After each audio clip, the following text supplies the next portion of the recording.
Hey, my Airborne brothers. It's been a while. I haven't done a morning talk in, good grief, it's gotta be at least, a month or so, maybe more.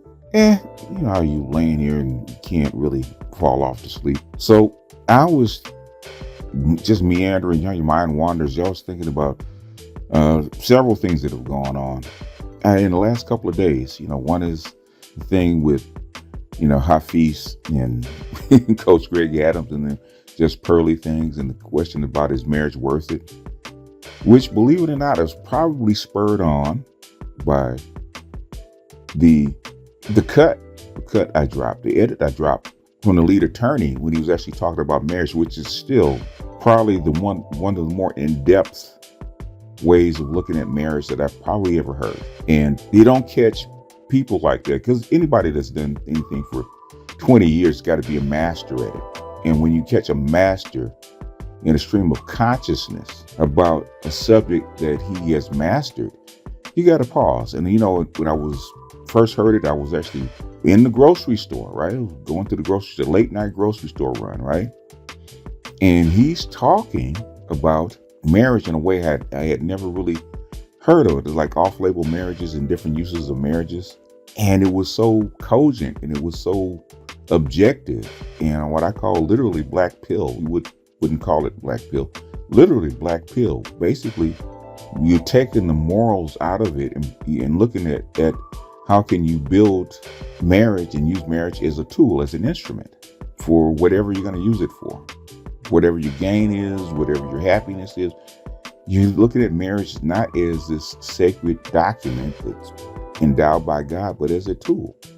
And that led to other people talking about the same thing about marriage. Was marriage worth it? How do you use it? What's it for? And all this other kind of stuff, which probably led to this thing with Hafiz. But different things like that, right? So I was listening to that, the reaction to that. I was also listening to the thing that went on between Chantel Simone and Courtney Michelle. And eventually I'm going to do a reaction to that. I'm also eventually going to do a reaction to Chantel Simone and Obie Allen of We Need to Talk.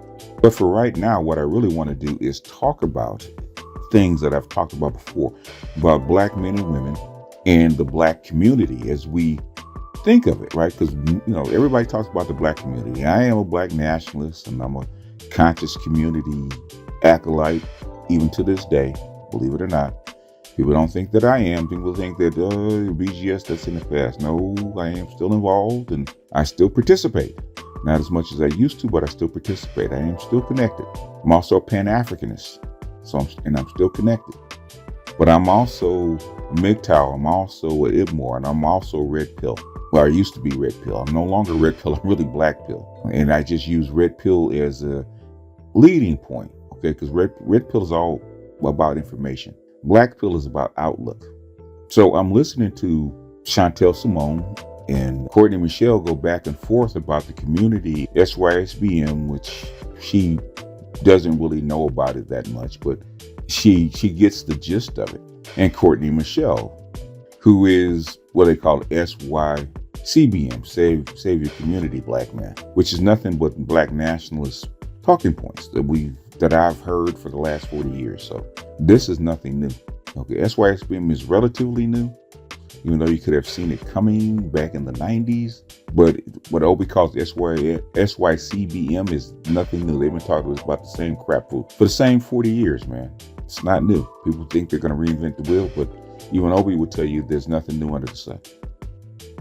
And as Dr. Johnson would say, as a black nationalist, he used to be on the same train and had the same hopes, which in isolation and in a vacuum is probably a good idea. Black men need to come back. They need to sacrifice themselves. They need to heal their family and their women because of racism, white supremacy, Jim Crow, all the disappointments that black people have had, especially black men, because ultimately it's black men's bodies that actually fertilize the soil for this, right? You can blame it on white supremacy, which you can. White supremacy is the root cause, okay, of all the angst of the black community. That's not even in question. Even today, it's the root cause. And at some point, you really can't do much about the root cause, but you can treat the symptoms, which all SYCBM is, or basically saving your community is treating the symptoms, because you can't do anything about the root cause. We look at the Dalits in India, right? We're talking about thousands of years, okay? They still have the same issues, okay? You haven't gotten rid of it. So the odds of you getting rid of this kind of thinking in a short period of time, and you think that a small percentage of people have the ability to actually move this? No. You just saw a Martinez, okay? A Mexican city council member in Los Angeles who is white but Latino white, right? Spew racist shit out of her mouth when she thought nobody was listening. And it caught everybody, all the rest of the country by surprise. But in LA, it didn't, because we know what happens. We know how it gets down.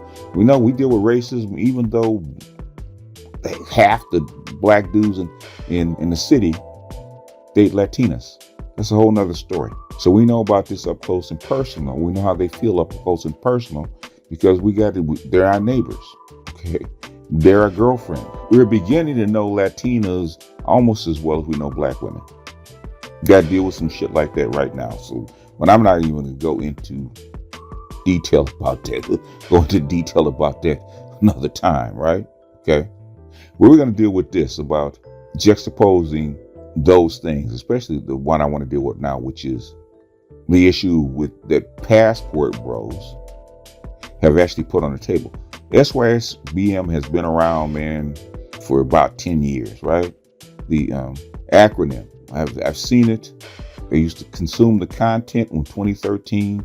I met the guys that actually were involved into this milieu, into this thought. I met them in 2015. I did a couple of videos for them. In fact, you go back and look at it. Should educated lames leave the black community? Okay, go back and look at 2015. Still there. That's literally the tenets of what SYSBM is actually built upon. I might even go back and do a reaction to my own video about what I did back. God, it's got almost 8 years ago now. Because now we get people that think they know what SYSBM means, and they really don't. They're guessing. They're thinking SYSBM is divestors. The divestors, the thought process of the divestors was actually developed really by Brooklyn Blue.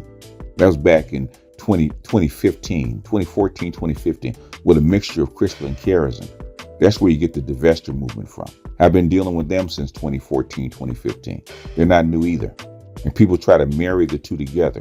They're not even close. But let's deal with the main point about the restoration of the black community. And people that sit around talking about racism, white supremacy, and trauma, and all that kind of bullshit that have no... I'm going to tell you, Obi, you and Courtney Michelle have no idea what the fuck you're talking about. I can say that straight up. Now, if you want to get on a live stream and challenge me about what I know, when I've been involved in this shit for really longer than you've been alive. I know it's longer than you've been alive because, Obi, you're not even as old as my son. Not even as old as my daughter. To me, you're my kid. My baby girl is 28 years old. And I was doing this, I was involved in this kind of crap long before she was born. I was involved in this crap before my son was born. This is not new to me. So you trash the red pill, and really, even though you consume the content, you really don't understand. You're not a philosophy student, so you really don't understand the philosophy of the red pill. You were in college when we were reading the blogs. I mean, did you go back and read Rollo Tomasi's blog? Not what he's done on YouTube. Go back and read the blogs. Go back and read Royce's blogs. Go back and read Dalwar's blog. Go back and read Obsidian's blogs when he was actually with Just for Guys. Well before Obsidian got to YouTube, Obsidian was a blogger. Go back and listen to not the MGTOW that you see now, or the red pill that you see now.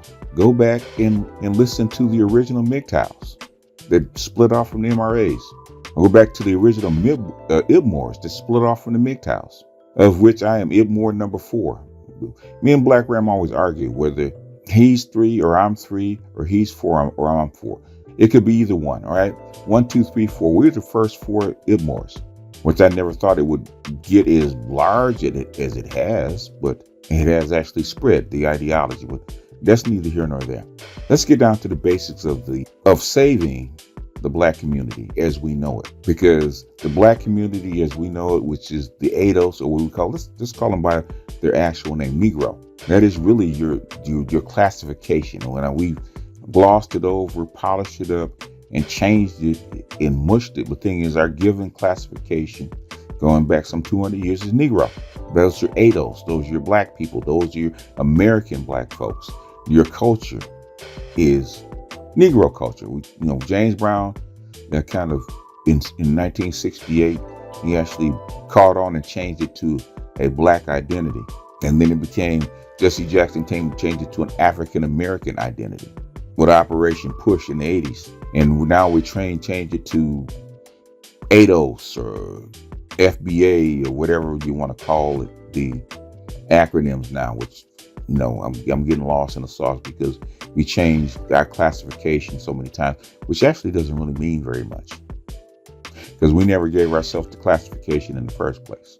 Now, what's wrong with black community as we know it? That's already been done, man. We talked about what's wrong with the black community, man, with Frazier's book, with the Moynihan Report, Garner Myrdal's book. Go all the way back to the Philadelphia Negro and Du Bois. Okay, it's pretty consistent. Slavery and then semi-slavery, which is Jim Crow. That was actually another 100 years after we were supposed to have been free for economic reasons. Okay, your culture's formed under that. In fact, our culture not only formed, it was birthed under that because you were born into slavery.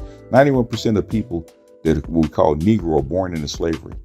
You weren't carted over from Africa. You were born into slavery right here in American culture. Just like American culture is a mixture of where people came from and with the so-called social contract or the liberalism and capitalism all mixed up, and boom, you got American culture, right? ADOS, Negro culture is nothing but a subculture of American culture. And the more you read, the more that you know that not only we're subculture of American culture, but a subculture of capitalist culture that's been spread all over the world. Negro culture, American culture has been literally spread all over the world with industrial capitalism. Spread all over the world. There's no place where this culture does not touch, which is probably why black music, blues, hip hop, rock, jazz has national appeal because the capitalist culture, the capitalist industrial culture that's gone all over the world seeded this kind of response, this kind of effect. That's probably why we think of ADOS or Negro culture as spread.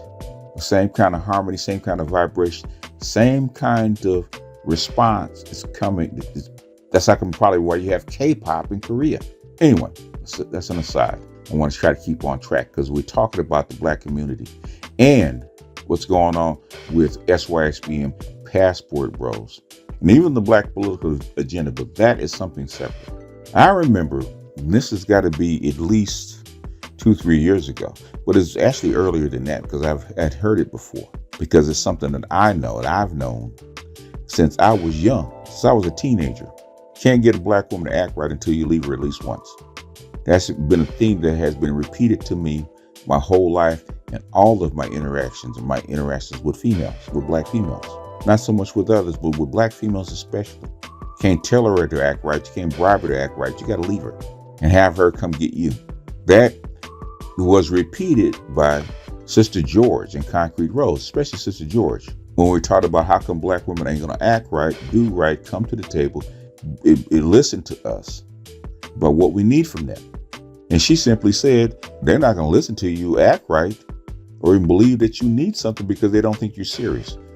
I said, why not? Because you're still here. And that is the process of the black female mind. If you're still here, that means you have literally accepted the contract and the stuff that she puts out.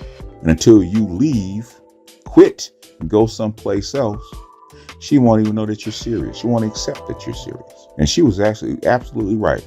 That's why I knew COVID was going to actually shake black women up. It wasn't until COVID, until you saw this contrition that was already starting in 2017, because automation was starting to slowly but surely grind up the economics or the economic, especially in the lower classes, grind up the jobs and replace these people. But there was always an out.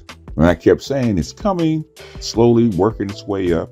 The coffee girls on the street, stuff like that. People that know what I mean by coffee girls will know what I mean.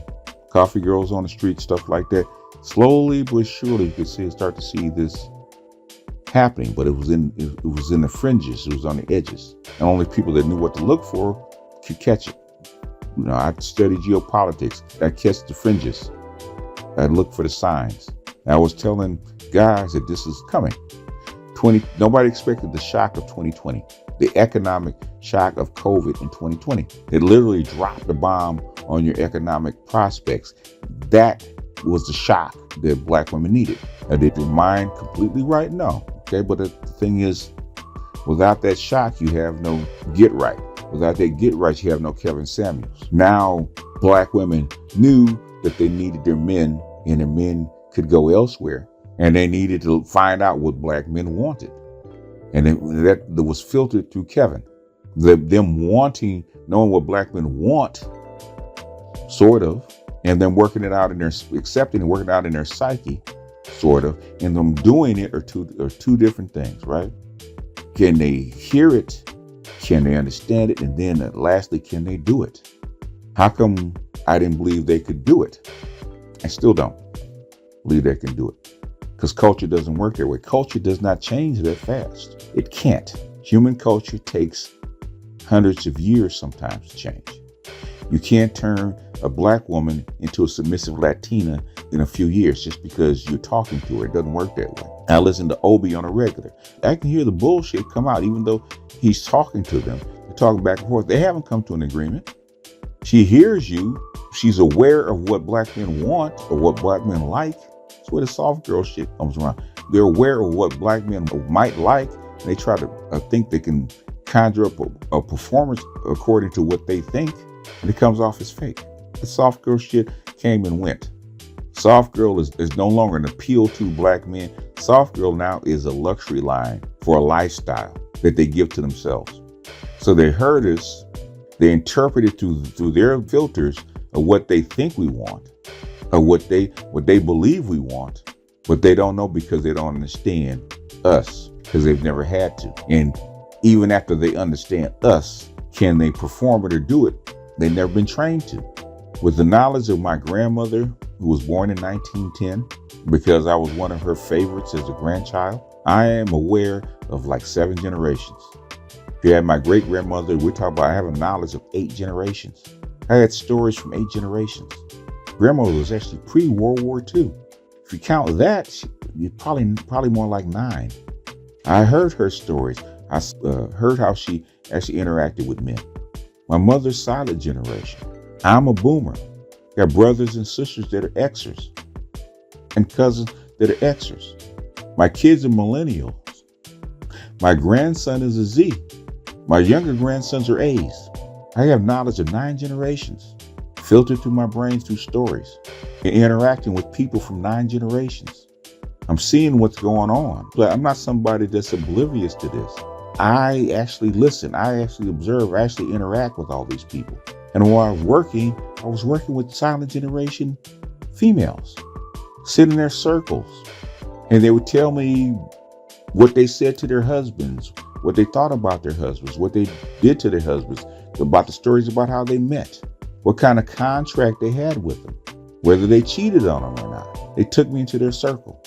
I dated, my date profile is boomers and Gen X. I got to be involved with my millennial children. Hell, I have to help raise Generation Z and Generation A's. So I know the Black community intimately. Oh, Black Gnostic. You can't get no deeper in the conscious community than a Black Gnostic. You can't. It's impossible. It's like being a Sunni Muslim in the Middle East or being a Taoist priest in Asia. Intimately know the conscious community. And I'm also a structural realist. I see the world as it is. I am now a geopolitical expert for the most part.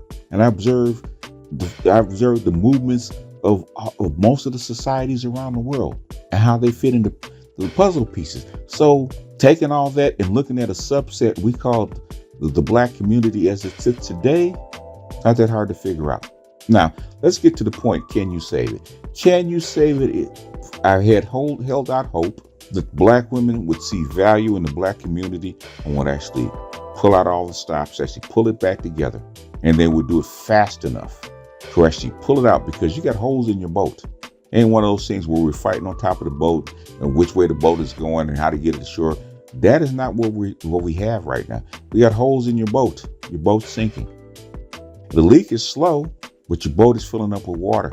It's like any hole in a boat. The more weight of the water starts pushing the water down, a line down, the faster the more the water pressure, the faster the water will flow into the boat and sink it faster. That's the effect that you have now. Because what OB, even SYSBM, is looking at is a localized phenomenon.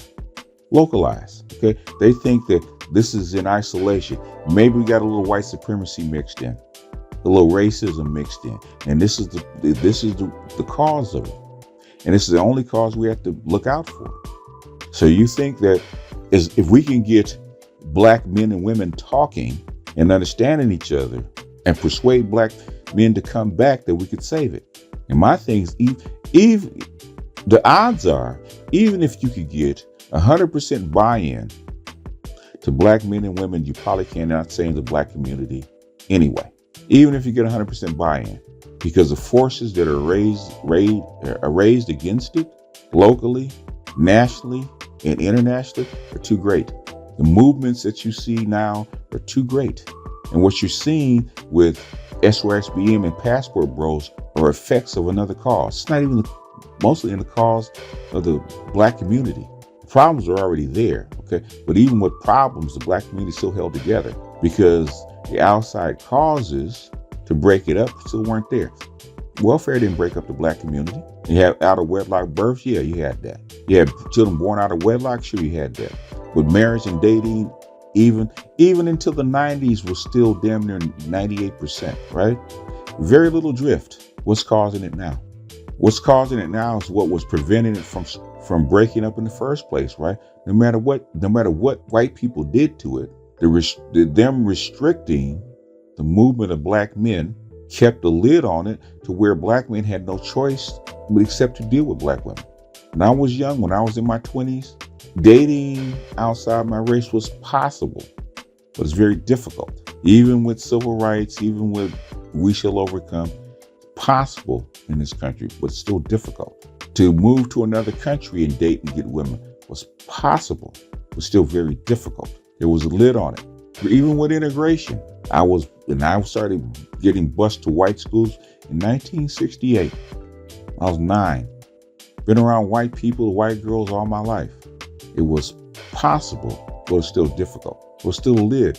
What happened in the 90s? Integration, but the biggest thing, gentrification, the breaking up of majority black neighborhoods. Slowly but surely, it's working its way through the system. Can't stop that. That has nothing to do with you. You can't control that. Care what you do. And is it possible to slow it down? Sure. If black men and women can get together, all hands on deck, take their kids out of the school system, just mixing them up, give them home training, homeschooling. In a Prussian school system, in a mixed environment, guess what? We're going to start leaking, okay? They have options. What are the options? This is where our culture, our traditions coming out of the slave quarters, going all the way back to the 1600s, 1660, status of the womb, status of the child. When they wanted perpetual slavery, status of the womb, status was determined by the woman, by matriarchy. Patriarchy for white women and white men, matriarchy for black men and black women. In fact, it was just for black women because the man didn't matter. Man was just there for labor and DNA, which, if you want to really think about it, hasn't really changed that much. The rule in America for 200 years, black man is there for labor, black woman is there to have children and raise the children. After you think that was going to change after emancipation? No, it did not. Go read Diane Stewart's book. They tried to force black people men and women into monogamous, patriarchal families. That shit did not take at all. First thing that she says, it didn't take at all. Black women were defiant then, they're defiant now. Black men have never run their families. Now, they may have had a patriarchal-like environment with the permission of the woman, but they had never ran their families, because at any time that woman could have packed up, taken the kids and bounced, and nobody could have said anything. And they had. And sometimes they would put the man out. He'd have to go someplace else. That was common. Go back and read Frazier's book. Walking divorces were common with black people. So all that culture is still with us today. Dominant, aggressive females are still with us today. Grandson goes to a private school, a little private school. The class that he's in, the 5th grade class that he's in, probably has no more than 20 people, 20 students. Little girl likes him, he likes the little girl. Teacher cannot figure out how come they fight like cats and dogs. Little girl's always picking at him and fighting him and dissing him. He's always engaging with her. They can't figure out, she never can figure out how come you can't break these two people up. Till the little girl said to the teacher that at the beginning of the semester, my grandson said he liked her and she likes him back. And that's the way they engage. Okay. This Klingon mating style, the way they engage. My mother told me that when I was 10, when I was the same age. How come this little girl's throwing shit at me? How come she's punching on me? She's socking me in the back and running. How come she's talking to me like this? This sassy, aggressive talk that she talks to me like this. Mother told me she probably likes you. My mother was right. The thing is, I was going to a white school. I was around white women, white little girls. They didn't act like that. If they liked you, they came up and introduced themselves. And they told you that they liked you. Different mating style. But the thing is, you put up with the mating style that black women have because your choices as a black man is limited. Don't worry, this is going somewhere. This might be a little long, but this is going somewhere. If you can listen to Edward for 2 hours, you can listen to me. You're in a bubble. We have a lid on it. Black women could have always date out, right? Black women used to brag to me, even in the ghetto, that they would date a Latino man or a white boy, or mess around with a white boy. The numbers reflected that most of the biracial children that wound up in the neighborhood didn't come from black men. Actually came from black women having babies by a white or Latino man and bringing them back into the neighborhood as single mothers. From the time I was 5 years old, okay, in kindergarten, little, I thought she was white. So what is a little white girl doing in a black school? And never figured that out. The fact is, she wasn't white, she was mixed. And a couple little boys looked exactly like that. Thought they were white, thought they were Latino. They weren't, they were mixed. Black women have always had access, or let's put it this way, white men and Latino men have always had access to black women. They have always been, quote unquote, divested or semi-divested from the black community. And they get dumped back into the black jelly bean bowl. And then black men have to pick up the slack. They sire them, we raise them. Anyway, black women had choice. I've always had choice. Black men never had, because for black men to do it, that's dangerous to the structure. Black men are stuck. But what happens when you lift the lid off the bowl, lift the lid off the jar, start inserting people, instead of you going out into their neighborhoods, they're coming to you. Now black men have way more choice because they're in your neighborhood. They're your neighbors. They're your co-workers. They're your schoolmates. Now you have way more choice. And what you see the young folks do now is they can tell the difference in attitudes or mating styles between the black woman, the Latina, the white, and sometimes even the Asian. And they have the ability to pick, not only in school, but on the internet and abroad. That's like when you see the picture or pictures of prom night and none of the girls are black. 10 black boys, none of the girls are black. I know that because my own son did not go to the prom with a black girl. Go figure. That was almost 20 years ago. I saw it with my own eyes. Give black men choice. Okay, well, some will pick black women, some won't. or percentage of them will, it's shrinking. That's what you're seeing. Now the world, not only the lid around the neighborhood, the city, even the country's opening up, but also the lid around the world, because now you have remote work. They don't have to be located in any particular locale. All over the world now. Thailand, Brazil, Colombia, Central America, the DR, Gambia, Nigeria, Ghana, Kenya, South Africa, Philippines, Japan.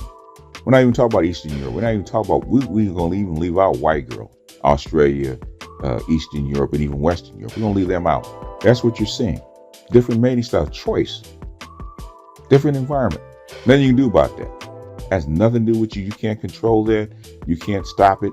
Next thing is that the nature of white supremacy in this country is going to change, because guess what? The stated goal since 1945 of the United States of America and its contract with the Negro is to integrate, to push you together. Integration is not just social, not just giving you access to jobs and jobs programs. It doesn't work that way. Look at the Native Americans. Admixture is the call for the day. That's how come you see the commercials, the TV shows. They're telling you something. They're not just pushing these people into your schools and your neighborhoods just because. If they do it long enough, you're going to mix. Biggest factor in dating and mating is what? Proximity. Always proximity. Proximity and choice. Put those two things together with negative mating style of black women, what you get. Now, you can tell me, get on any line and tell me that shit doesn't exist. If especially OB, you can can that. You interview these chicks. I'm looking at these chicks' responses. You can't tell me that. You know there's a difference. It's been bred into them after 12 generations. You can't get that out. So you can kill the noise that they're just like any other woman. You can kill the noise that you can pay them to be something different. And kill all that noise. Bullshit. They're not the same here. My son is representative of that. He can tell you they ain't the same. Even here. When I go to, you say, well, if you go overseas, then you have, and you do this and that, they're the same. No bullshit. I can go to my taco stand. When I'm getting my tacos, the little Guatemalan women treat me completely differently than black women do. And I'm just buying a taco. You got little ones that flirt with me. I'm an old dude. They're flirting with me. They flirt with you differently. They're not the same. I know they're not the same. They weren't the same when I grew up with them. And what you're doing, especially the guys talking about there's no difference in women, no matter where you go, it's bullshit. And you're insulting men's intelligence when you do that. You sound like an idiot when you say that shit. I'm gonna say right now, you sound like a fucking idiot when you guys say that shit. Because you know they're not all the same. Otherwise, there would be no variety. They're not the same. They're not the same here. When you get different, even subcultures in America, they're not the same. So when you go overseas, they only speak the language, which is a completely different culture. You know goddamn well they're not the same. Just like they don't act the same when I go to Ghana or someplace on the continent, and I go to Central America, or I go to Mexico. The Mexican women and the Central American women, Guatemala or Honduras, are not the same kind of women there. Even amongst Latinos, they're not the same. Colombian women are not the same as Peruvian. They have a different style, have a different temperament. They don't have the arrogance of Argentine women, or even the feistiness of Brazilian women. Brazilian women are feisty. They are. Colombian women, not so much. By the time you get to Central America, they're docile. They're not the same. They're not the same. The women in the DR are not the same as on the islands that speak Spanish. Are not the same ones that are in Mexico or in South America. They're not the same. Not the same kind of women. Not the same kind of culture. They're not the same people. That's why Nigerian women are not the same as American women. They're closer. Ethiopian women don't even look the same as black women here. They're not the same. My brother's married to a Filipina, and I've worked and met with many Filipino women.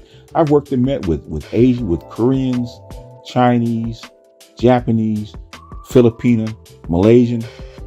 You can see them. They're not the same. Even amongst the Asians, they're not the same people. They don't act the same. Koreans are more aggressive. Filipinos are more passive. Chinese, the Vietnamese women are really passive as a group. They're not the same. Even here, even in the United States, they're not the same. So miss me with that noise. Let's get back to the black community. You got the forces of one, okay, we just talk about the local level. One, integration, which is the main driving factor. Two, gentrification, which is another driving factor. And three, choice. That's just local. So all the negative vestiges that come with the black community, which is why so-called smart, educated people that are so-called lame bounce. They bounce because they can get a better deal someplace else. They get more cooperation someplace else. And sometimes the women will tell you, sometimes black women will tell you, if you're educated and you're square and you don't speak the lingo or entertain black women like they like, they'll tell you, man, you probably need to go date a white woman. And they will tell you that. Or an Asian woman. They'll tell you that because you don't fit. That's why SYSBM was created. But it wasn't created because they despise black women. Okay? SYSBM was created because black women drove these kind of guys out of the black community, out of the dating pool. It wasn't the black men that did it. The women actually did. They were responding to what the women did. So they had to go elsewhere to find a dating pool that was more acceptable to them. And then they got shamed for it. You still see it. Most black men don't care who black women date because they never had control or could actually limit access to their women. One, the white men and the slave master, or even the overseer, or even the cops, okay, you couldn't prevent them from doing it. And secondly, the black women allowed access to their wombs, to their bodies, for whatever reason, for academic gain, out of fear, whatever reason. Black men always had to share their women. Always. Go read Their Eyes Are Watching God, read the last paragraph. The freest people in America are white men and black women. White men and black women act really are more similar than they are different. Because one has power and the other one doesn't. But as soon as black women have power, they act like white men. They really do. They've always done what they wanted. They've always dated whoever would have them, and they would marry whoever would have them. There was the biggest complaint amongst black women in the 60s, the biggest, hell, in the 30s, in the 60s, even the 90s. It's not new. And black men are just responding to it. What do you think Passport Bros is about? That's where culture comes in. That's something you cannot control, right? The dating apps, the advance of culture. And as the infrastructure advances and men are not needed for their labor, and the state supports this kind of stuff, state supports all women, not just black women. They don't give black women something that white women or Asian women or Latino women can't get. It's blanket. It's called equal rights. Well, black women cannot get something in the courts that a white woman cannot get. Control of their children, welfare, support, all that kind of stuff. Black women get it the same as white women get it. There's no difference. But there's a difference in the outcome because your culture is different. And in the 1960s and 70s, especially with the rise of feminism and independent women and the change in the post-industrial climate, as they started deindustrializing the United States, black women, especially black women, started exercising agency. And a lot of your silent generation mothers and wives, even though they're dutiful and they were trained and socialized to stay in long-term marriages, guess what they told their daughters? You ain't got to do this. You ain't got to be married. You can be happy without being married. You can have a kid and raise that kid by yourself, okay? You can do this. That's what they told them. Because marriage is not all it's cracked up to be. It's more like servitude, right? That's what they told them. Where do you think the marriage and slavery came from? It didn't come from boomers. It came from silent generation. They fed it to the boomers. And then the wave of feminism actually took it up where they'd actually go to school and get jobs. And what do you think was going to slow down? It's actually accelerating. The tangle pathology that Clark talked about didn't just stop. It accelerated. It didn't stop. It didn't even slow down. It's accelerating. And if you want to fix the black community, first you got to stop it from accelerating. God, you can't just come to a full stop. You're going to flip over, destroy the car. You got to go. No, this is a big ass train with cars behind it. It takes you a mile just to slow down and then stop. You haven't even started slowing down yet.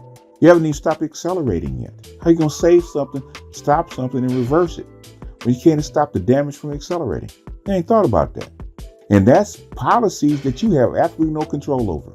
You cannot, if you really want to change black women and black men, especially for youngsters, right? especially for youngsters, you got to go back and change the schools. You got freaking gender studies in the goddamn schools now. How you gonna slow that down? Not only stop it, but how you gonna slow it down? First you gotta slow it down, stop it, then reverse it. How you gonna reverse shit? You ain't even slowed it down yet. And that's just a localized cultural aspect of it, right? The thing is, the bigger aspect is the environment, right? The global national environment. You can't stop automation. You can't stop AIs. You can't stop computers. You can't stop dating apps. You can't stop remote work. You can't stop that stuff. You have absolutely no power over this. So if you can't change the schools, can't change the workplace, you can't change the economic environment, you can't change the cultural environment because you have no control over the computers, apps, internet, how it interacts with your entertainment, even down to your education, because your education getting ready to go online too. That's going to fucking change. That's all that stuff is out of your hands. In fact, it's gone so far, even the local politicians, the people that make decisions for this country can't stop it either. They have to accelerate it or they're going to fall behind. Ain't seen nothing yet. Kansas is gone bye-bye. This is Oz now. This is the Wizard of Oz land now. And we're on the yellow brick road. And we got to go down this yellow brick road until we get to Oz. And then maybe, just maybe, we can click our ruby slippers together and come back home. Maybe.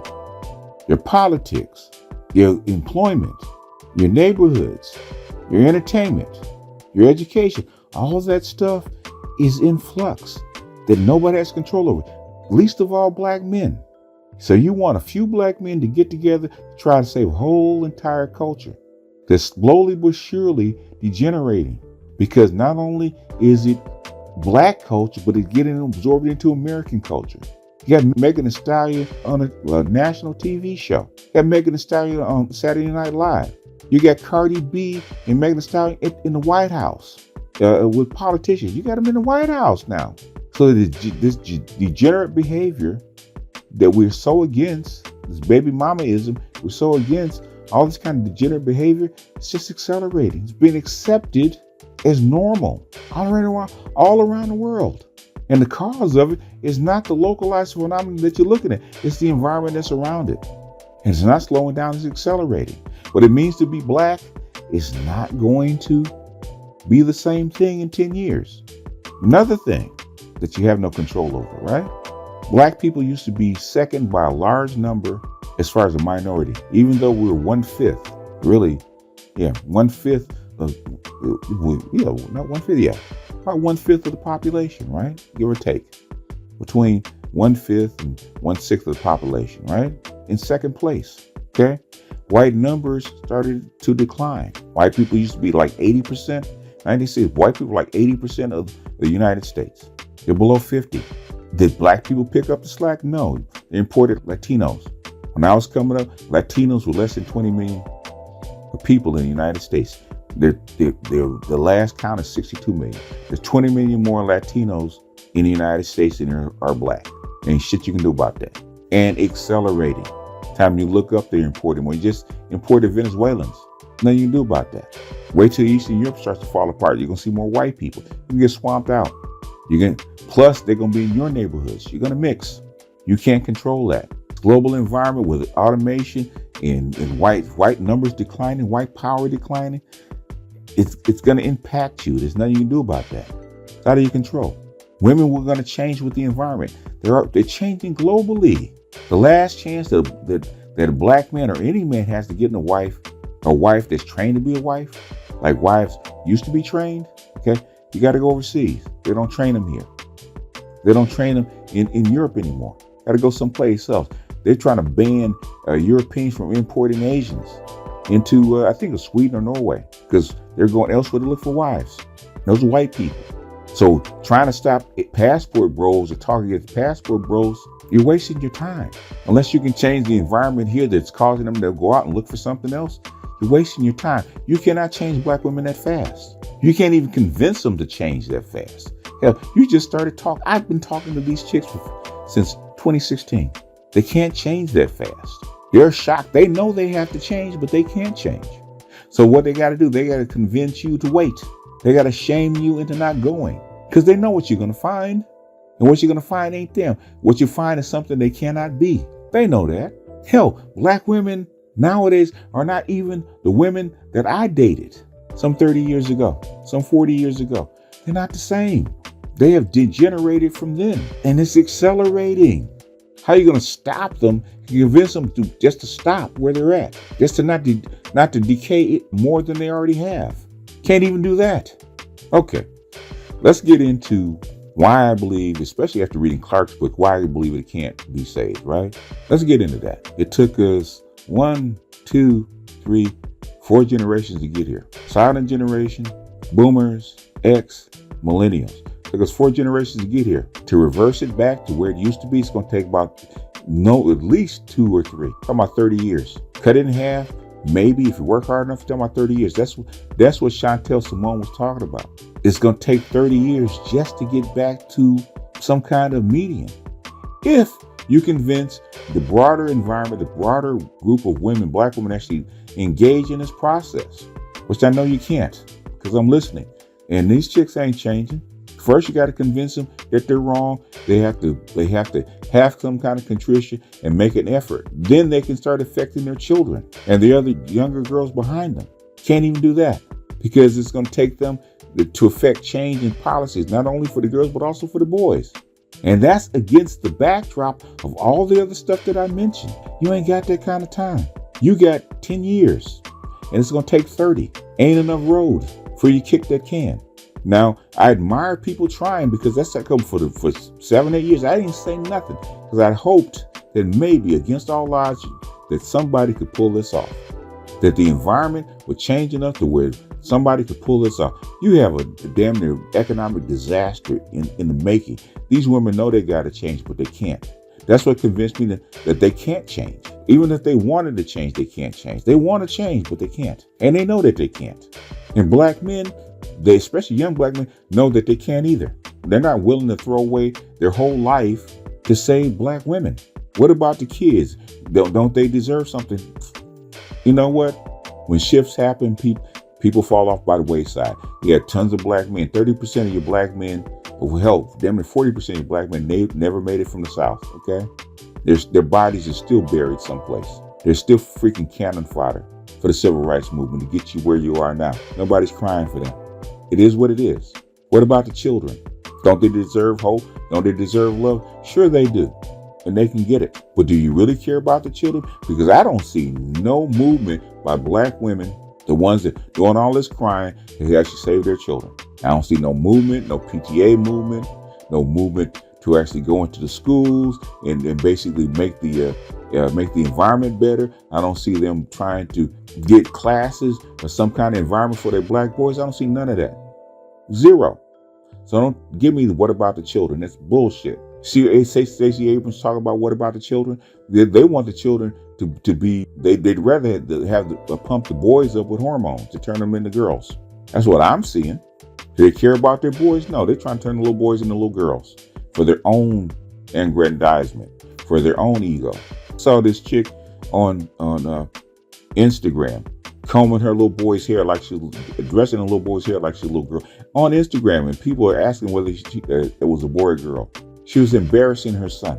That's what we're up against. And you telling me that these are the women that you're going to try to convince to make it a better world for the children? It doesn't matter whether the men are still here. The vast majority of men are still here. They can't do anything with these women. You're actually aiming at passport bros that are trying to get men to leave and be happy, okay? They can't do nothing with these chicks. They can't do anything with these chicks. That's how come you have a management, because they can't do anything with these women. You know it, I know it, everybody knows it. Stacey Abrams and Karen Bass are not even trying to appeal to black men because they know they have nothing to give them. They ain't got no programs for black men and black boys, nothing. And the few ones that do pop up, they're trying to kill. The system, especially for black boys and men, is working as expected. You want your black men powerless at the bottom. You just want them to accept blame when shit goes wrong. If black men accepted blame when stuff goes wrong and they accepted it and kept their mouths shut, y'all would have no problem with black men. Zero. Black men have hopes and dreams just like everybody else. Black men want to raise little boys up to be powerful and even more powerful than them. That's one thing about a father. He wants his son to be greater than he is. Women don't. But you have a whole system of courts that black men have to fight against daily. And first thing they tell you, well, how come you didn't fight for your kids, right? A black man going into court to try to get his kids in a white racist system? Are you fucking kidding? And the rare ones that do are able to pull that off, we look at them like unicorns because they are. They are.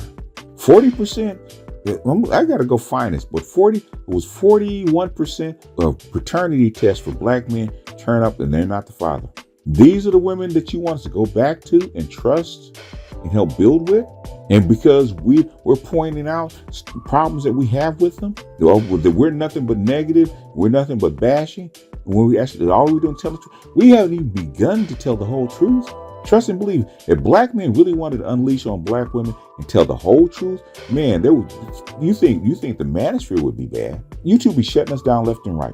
We'd be telling way too much truth because it's hell. Black women do this shit on TikTok, Instagram, and stuff like that, destroying, sicking men on other men, having them killed, having brothers sell drugs, smashing up liquor stores and convenience stores and in Walmart, all kind of crazy, fighting their men, killing their men.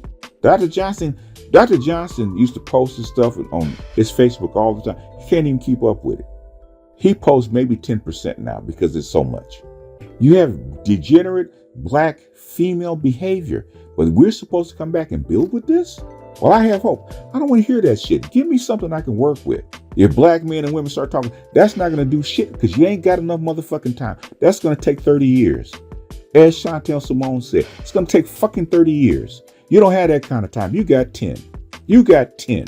Shit has already hit the fan and it's spreading. Either black women get off their ass and do something right now, today, to change this shit and change the course of the black community right now. It's over.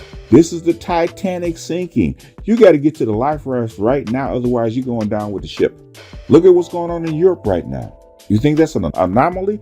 Let Europe go south. You think it's bad now? Let it go south. And black men are not going to, especially young black men, they're not going to get off their ass and put the whole black community on their back with these women that don't even like you anymore? Are you fucking kidding? Really? Obi, are you kidding? Courtney, are you kidding? Are you fucking kidding me? We need a good faith effort now, not in 5 years, because what you're doing is going to take at least 5 years just to get them to change their mind enough to where they're actually going to have some kind of contrition. It's going to take at least another 5 to 10 years just for action. Talking is not going to do any good. They need action right now. By the time you look up, by the time you try to do something, most of these guys are going to be gone. They're going to be gone. You wait 10 years, they're going to be gone. There won't be nothing to build on. And the forces around you will have infiltrated the community and changed it so much they won't be recognizable anymore. It's not time for talk. I believe if we talk to each other and know where each other's coming from, we can change shit. I'm glad you believe it. It's like the starfish. You got thousands of starfish. Yeah, you can save one. If that's your goal, that's fine. I have no problem with it. Okay. I'm here to save as many as I can. I'm here to find truths and give tools that black men can use to actually make a more productive, happy life. If they can find it, whatever level they can find it. Ain't nobody crying about black men committing suicide or black men going crazy or black men living in their car dying or freezing to death. Nobody says shit about that. Oh, poor dear. She's got trauma and she can't learn to love black men because she got trauma because her dad wasn't there. Little black boys dying in the fucking street. Black men are fucking homeless with no hope. Black men are getting fucking divorce rate, put on child support, put in jail, having their whole lives upended. You talk about childhood trauma. Give me a fucking break. Can't deal with that. You can't get black women to get on board and deal with that. You might as well close up shop. I'm gonna tell you, because this is where black men are at. If you can't help me, not accept me. I don't give a fuck if you wear makeup. I don't care if you get BBLs or you get breast implants or you learn how to talk nicely to me, which you don't even want to do. Really can't even perform. The environment and COVID and his economy just got to the point where black men will actually shut the fuck up when you're around them. They used to not even look at you when they hand you the food. They say you go to a fast food drive-through, right? They wouldn't even look at you in the eye when they handed you the food because you disgust them, right? Now they'll at least look at you, kind of look at you out the side of their eye. They've at least advanced that far. If you want them to advance further, it's going to take 10 to 15 years. They ain't got that kind of time. Because black men are tired, man. If you can't help us through this environment, through this economy, we out. We're going to find women that can help us because we need help. Well, black men need to come back and work their way through and put this economy and put black women on their shoulders. Bullshit. We don't work for nothing. We don't work for free. You can't even get black women to smile at you when they greet you. You can't even get black women to be nice to you, not even on the internet. You can't even get your fucking black politicians to need your goddamn vote to even talk nice to you. And they need your vote. They need your support. They need your money. They don't even talk nice to you then. And damn us, you got 10% of your black boys who can read a reading level. Is there any black mothers starting any program, going to the politicians, to the school board, to the mayor, to the city council, talk about what they're going to do for the black boys because they're behind? I can tell you, because I got 4 grandsons, I can tell you that as far as black women, for the most part, they don't give a shit. I can tell you that. I'm looking at it. I can tell you that. She's so wrapped up into her own world that she can't have what Miss Ann has. She's so pissed off that she can't live that lifestyle that Miss Ann lives. She don't give a shit about her kids. Bank. If you can't demonstrate to us that you're willing not just to put on some makeup, put on a wig, and halfway grin and act like you like us and do some fucking real work, your shit, we ain't talking about the whole load, just your half, because you believe you ain't got to do shit. With your education, with your decent jobs, with your degrees, with your privilege, with the white man's money that's flowing through you through Section 8, welfare, food stamps, and a whole host of all of these programs that you actually take advantage of. Okay? But you don't want to share the wealth because you look at a black man and say, I got it, get it out the mud. If you want a black child program or a black male program, you got to do it. Even though I have all the resources and you ain't got shit, we ain't doing nothing for you. That's really where SYSBM is taking off, because black women have told us that we are not going to help you. And you talk to these women and you know, what did they say? We are not going to help you. They're basically, black men and black boys need saving. There's nobody to save us. Black women they have a much elevated position. They're looking for us to change them, much less help us. So the only person who can help us is us. SYSBM. Save yourself, black man, because ain't nobody coming to get you. Not even your goddamn politicians. Got a black woman running for fucking governor in Georgia, one of the blackest states in the country. And she got nothing for your black men. Zero. Got Karen Bass, who's running for mayor in one of the blackest cities in the country, right? One of the largest population centers for black people, right? Not the most, but one of the largest black population centers in the United States. She's got zero plans for a black man. You got 700,000 black men and boys. You got zero plan for these black men and boys, because you don't care, even though you need our help. If you can't demonstrate that you're willing to help us, because we need help. Look at all the categories for anything negative, right? There's going to be a black face down there somewhere. If it's not first, it's going to be second. If you can't help us, then damn you. That's what I'm saying. Forget this putting the black community back together. Forget this trying to change black women. Forget this trying to make them feel better and kiss their ass, get them to lose weight, get them to get in line. Fuck that. If you can't help us, then you need to go find Brad or find Enrique or find Chong to do it for you. Maybe you'll help them. If you can't help us where we need help to actually correct this community because you got control of 90% of the kids, then fuck it. Let it go. Anyhow, there's more to say. I should do a reaction to a couple of these videos. I'm probably going to do a commentary on a thing between Chantel Simone and Courtney. I'm not going to include Courtney's video because she's sensitive about her crying on video, okay? I'm black pill, I'm indifferent. What Chantel Simone was saying about you expecting to wait 30 years, she's correct. But y'all can't handle that. And I might do a reaction to Obi and Chantel's live stream. But in the meantime, I think this has gone on long enough. This is BGS out. I'll see you guys.